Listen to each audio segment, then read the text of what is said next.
Is up, everyone? JD here. Hope you're all doing well today. Got a top 5 video that I want to do for 4th of July. Let's get into it. So I got the idea, since 4th of July is around the corner, I wanted to do 5 of my favorite USA made knives, not really in any particular order, and I'm going to kick it off with an honorable mention. First is going to be my Benchmade bug out. Now, the knife by itself is not particularly impressive, but when you throw a set of aftermarket scales on here, whether they're titanium, whether they're fat carbon, there's a slew of options and places to get them as well. But that really, to me, is what transforms this knife and makes it an absolute home run for me. I do have the Blade HQ exclusive variant, which I don't think that they offer anymore, unfortunately. You can check the site. It could be that it's an exclusive that they're going to bring back, and it could have come back in stock, but there has been a little bit of a price bump with the bug out and with all of Benchmade's lineup, and I think that understandably, and I can understand why people are feeling that way. It is definitely a little bit of a hike for an older model that is out there, but to be honest, USA made, the way the economy is, I kind of understand where they're coming from and why there is a little bit of a price bump for what you're getting on that knife. The other thing that I really like is there's a huge aftermarket for this. You can get all kinds of stuff to customize the bug out the way that you see fit and how you like.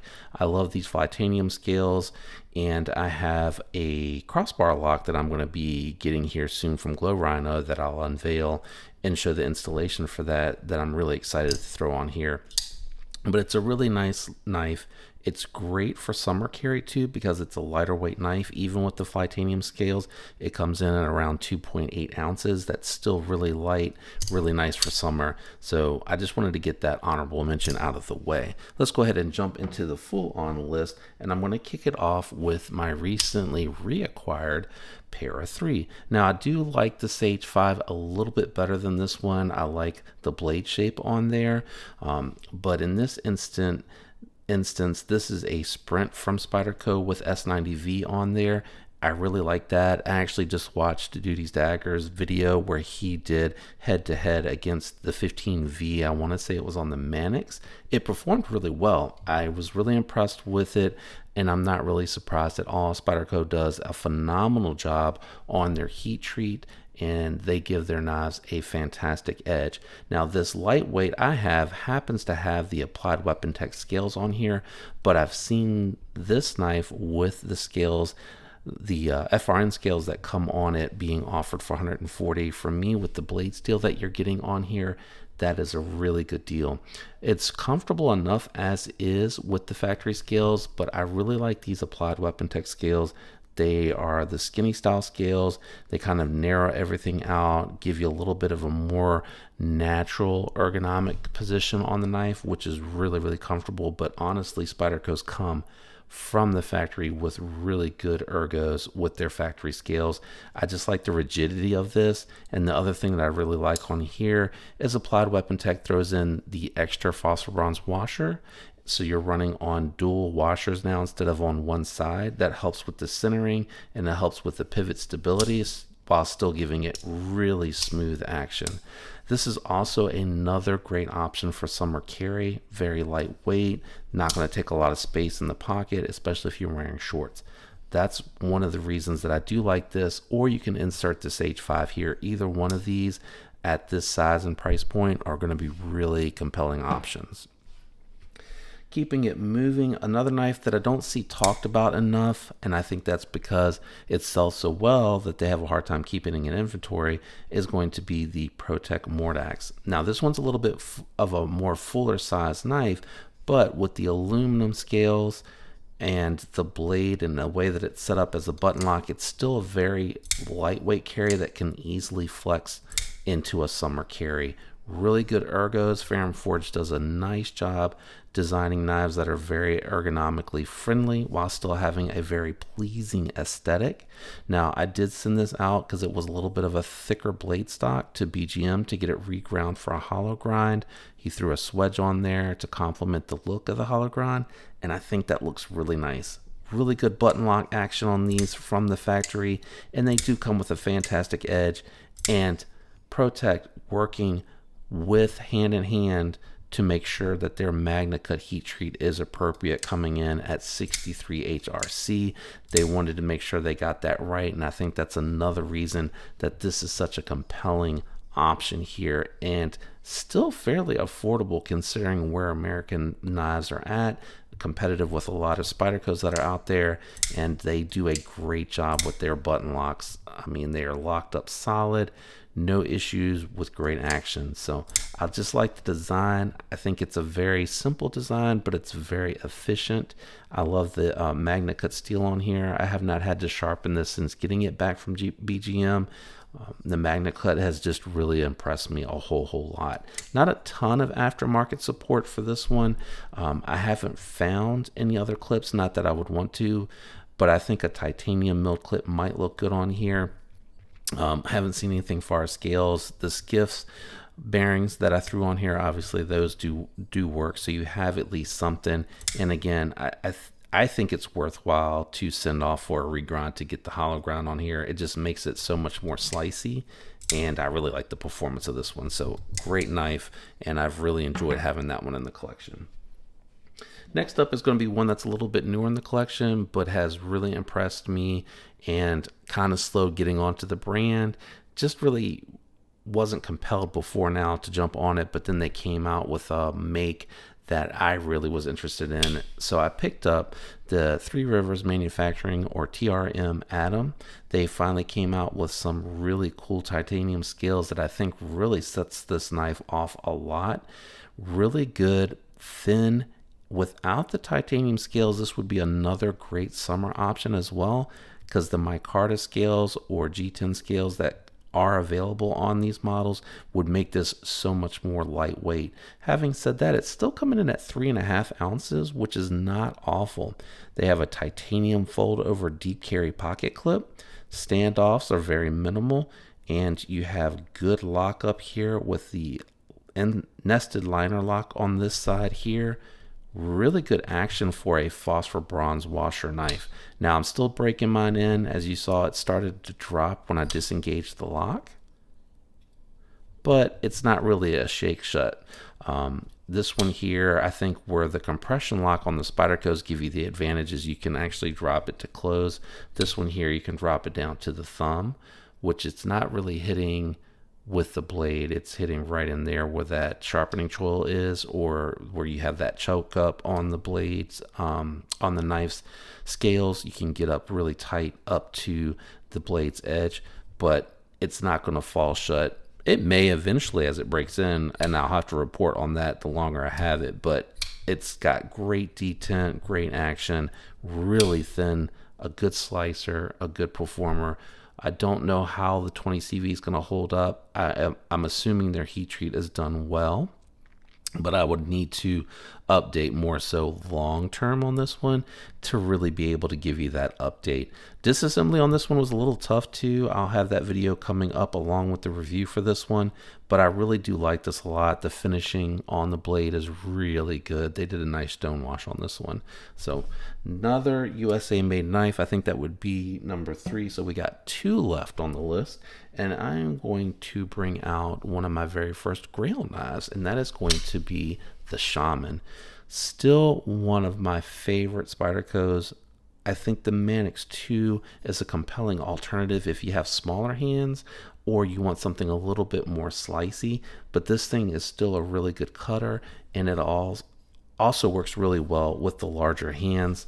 I fit really well in here. Even with the factory scales, you're locked into position, which I really like about this. This is probably still, out of everything that I have, I think this is the most ergonomically suited for me, how I like to hold the knife, what I'm doing, the tasks I'm doing with it. The leaf shape on here offers great utility features. You can pinch cut, you can choke up and do some detailed work, you can move back and easily do some push cuts or detailed heavier cuts with this knife and still have a lot of control. And again, even with the factory scales, this one is really, really good. It's a dynamite knife, and it has a huge aftermarket out there. These here are the RGT scales, the Mars Valley fat carbon scales, and the MXG deep carry clip. But again, tons of company and tons of aftermarket if you like to customize your knives, and scales are fairly easy to swap out, and so are the pocket clips, so this one would not be a hard mod. This one here is one of the best examples I've ever seen coming out of Spyderco, because there's no side-to-side play, it's bolted down tight, and it has fall shut action, so they definitely got this one dialed. This was the Cutlery Shop exclusive, but it's such a great knife. I just love this one. Again, it was my first Grail knife that I really wanted to have, and I worked towards getting. Back when I wanted them, they weren't in stock a lot, but with the economy and the plethora of options that are out there, this one is available a little bit more often. I think people that think this model is a little too big, and here, let me show you against the Para 3 and the Atom, just so you can get an idea. I think people that feel like the Shaman is just too big go out and get themselves a Manix 2, which is also a really great option for comparison to this knife. But you can see this one is definitely a little bit bigger than the both of these, just in case that helps you a little bit as far as the size reference for this knife. But again, definitely one of my favorite. Fantastic USA option. Coated blades, uncoated blades, Spyderco heat treat is phenomenal, and you can get these in a ton of steels. I've seen S90V, 15V, CTS XHP, M4, just all kinds of stuff that they do with little sprint runs. So if there's a steel that you like, there's a chance that you might be able to land a Shaman in that steel, or a Manix 2. Now, number one is going to be like one of my all-time favorite Grails. The Shaman was my first Grail, and it was really awesome to get it, but one that was always kind of in the back of my mind that I really wanted was going to be my Chris Reeve Sebenza 31 with the Insingo blade in magnet cut steel at 63 to 64 HRC, and the micarta inlays. I always wanted a Sebenza. I ended up kind of leaning towards an Umenzon, and I probably will own another Zon in the future. I probably will get that with the magnet cut steel, but I really wanted the Insingo blade. I don't believe that is an option with the Umenzon. I think the Zon only comes in drop point or Tonto. So I really like this knife because I like the ergos. I think it has a very classy look to it. I love on the 31 that it has one solid inlay on the front and the back. I think that's just a little bit of a cleaner aesthetic. I love the lines on this knife, and the Insingo blade is just better suited for the type of task that I would be using it for. And then again, the 31 large is going to be better for my hands. It fits me perfectly. I have a little bit of wiggle room on the back. It's very comfortable. There's no hot spots or sharp spots anywhere. Matter of fact, the only thing on this knife that I complain about are these god-awful thumb stud, or I said these, but it's just the one thumb stud. It's very uncomfortable to deploy. I only slow roll this knife, so I can get away with it with that. But if you like to pop your knife open, this thumb stud sucks. Like, I really don't like this thumb stud, and it's unfortunate that replacing the thumb stud with an aftermarket stud, from my understanding, voids the warranty. I wish that were not the case. Or I wish that Chris Reeve offered a set of Umenzon studs that you could have installed here, or if you needed to send it to them to have installed, or an authorized dealer could install it without voiding the warranty. I would like to have the other studs from the Umenzon on this knife. I think that would be a huge bump up.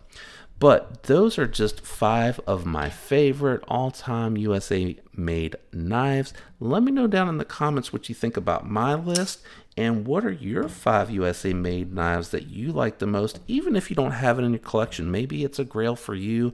Maybe it's something that you want to pick up that you just haven't gotten around to getting to yet with the funds. Maybe you're just starting out and you're just not quite there yet, which I totally get. My first Spyderco was actually the Paramilitary 2, which I found was just a little bit ergonomically not quite what I wanted for myself. And I'm just going to throw the Para 3 over here on the side since I'm running out of space. And that's why I was glad that I tried the Shaman. It was a Grail, but it also just really gelled with me ergonomically. But the PM2, I think, probably would be the option I would recommend as well. If the Para 3, I pointed at the Shaman, I meant to point at the Para 3. If the Para 3 is a little bit too small for you, The PM2 and the Para 3 are going to have just a little bit of a thinner blade stock, and they have that bird's beak shape to it, which it's a steep drop point, but it comes with an upswept belly, which if you're trying to cut on a surface, this is probably going to be a little bit better.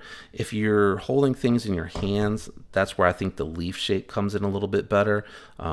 You still have a little bit of belly out towards the tip, so you can get away with some occasional tabletop cutting, but I think that's where like Para 3, PM2 are going to be a little bit better for you, or the Delica if you don't really have the money for that, which is a really good affordable option. But let me know in the comments, what are your picks? Which ones would you have on the list? The smock's not on here because that's made in their Taiwan plant. That's a really good option too. But again, this was in the spirit of 4th of July. I wanted to do a USA list. Shout out to everyone out there that leaves the likes, the comments, that is subscribed. I love you guys. I hope you have a fantastic week and a happy and safe 4th of July. Until next time, peace.